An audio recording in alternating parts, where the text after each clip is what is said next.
Donc le Cheikh Al-Albani il dit, et moi je donne comme conseil à ces jeunes de faire attention, de craindre de tomber dans le fait de déclarer les savants innovateurs ou mécréants, de dire qu'ils sont des mubtadi'a ou des kuffars. Et je les conseille également, je leur conseille également de continuer à chercher la science jusqu'à ce qu'ils entrent profondément dans la science, pour qu'ils comprennent comme il faut leur religion et qu'ils ne se laissent pas tromper par eux-mêmes et qu'ils reconnaissent le droit et la précédence que les savants ont sur eux. Parce que le prophète sallallahu alayhi wa sallam a dit que les savants sont les héritiers des prophètes. Et donc ils ont droit à notre respect. Et ils ont un droit sur nous. Les savants de l'islam ont un droit sur nous.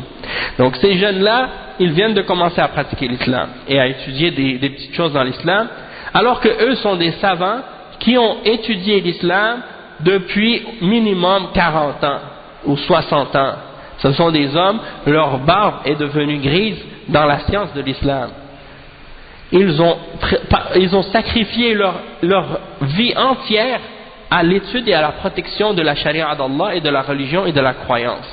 Toi tu arrives, hein, on vient juste de t'enlever ta couche et tu veux donner des leçons aux savants de l'islam, hein, on vient juste de t'enlever ta suce dans la bouche là, que ta mère et ton père te mettaient dans la bouche, maintenant on te l'a enlevé, là tout de suite tu veux commencer à t'attaquer à ces hommes, à ces montagnes de science, hein, aie du respect pour toi-même, quand même.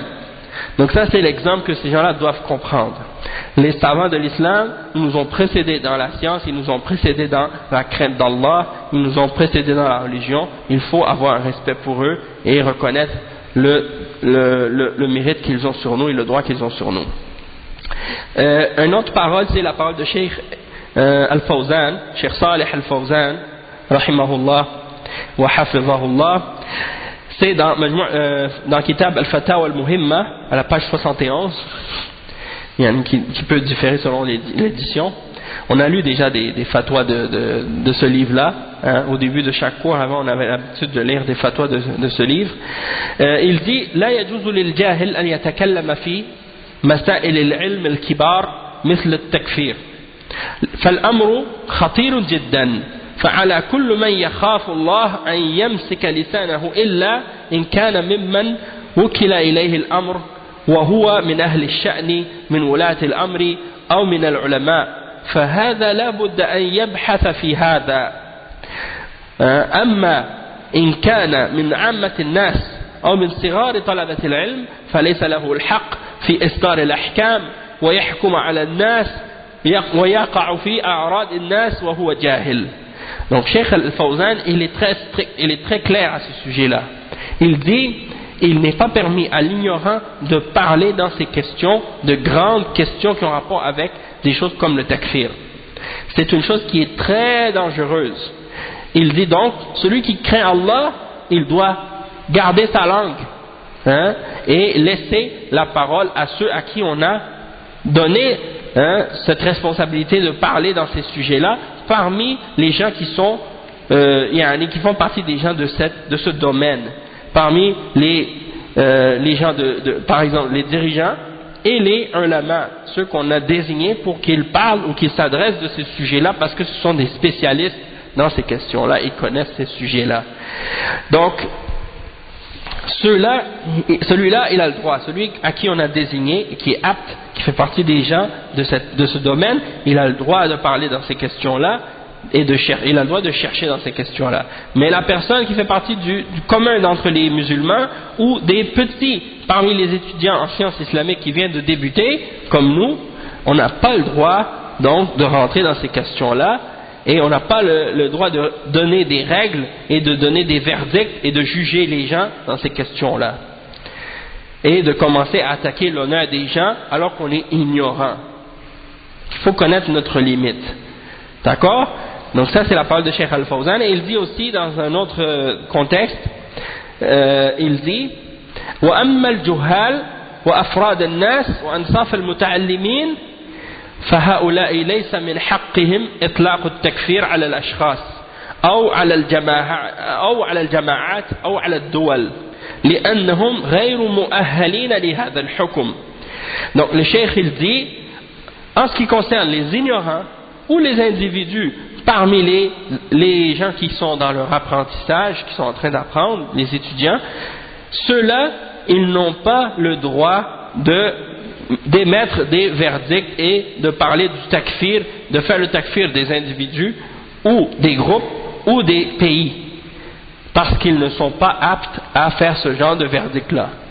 Hein? C'est pas n'importe qui se permet de parler de ça.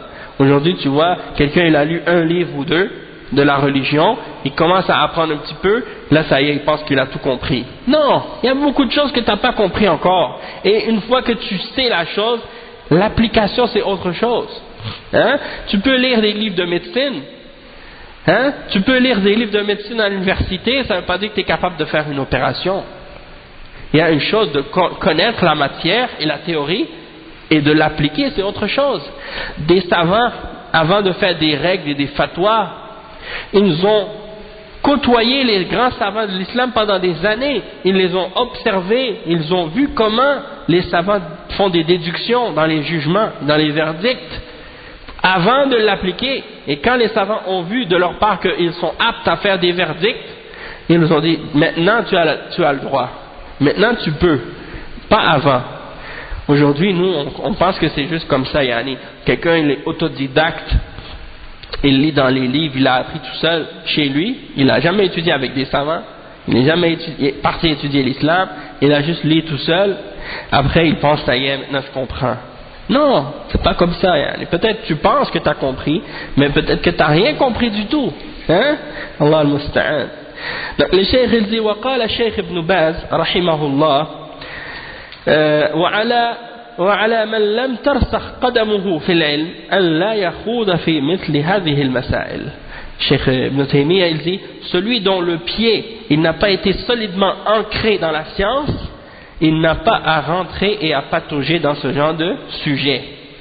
Et une autre parole de Cheikh Ibn Uthaymin, Cheikh Mohammed Ibn Salih al-Uthaymin, dans son livre de Fatawa Kibar al-Akabir, Fatawa al-Ulama al-Akabir, et il dit al-ilmu bi kufrihim ay al-mu'ayyinin al-ulama alladhina yuqarrirunahu. Donc Cheikh Ibn Uthaymin rahimahullah, il dit que le fait d'avoir la science que des individus sont des mécréants, des individus spécifiques sont des mécréants, ça c'est décidé par les ulama. Ça c'est déterminé par les ulama, les savants seulement. D'accord? Donc on va s'arrêter ici pour aujourd'hui, Inch'Allah, puis on parlera de la suite au prochain cours, Inch'Allah. Ce sera le sujet des conditions de la ilaha illallah et les choses qui annulent le témoignage de la ilaha illallah, puis les choses qui empêchent qu'on puisse déclarer quelqu'un mécréant. Tout ça on en parlera Inch'Allah au prochain cours avec la permission d'Allah subhanahu wa ta'ala. سبحانك اللهم وبحمدك أشهد أن لا إله إلا أنت أستغفرك وأتوب إليك. بارك الله فيكم وجزاكم الله خيرا والسلام عليكم ورحمة الله وبركاته.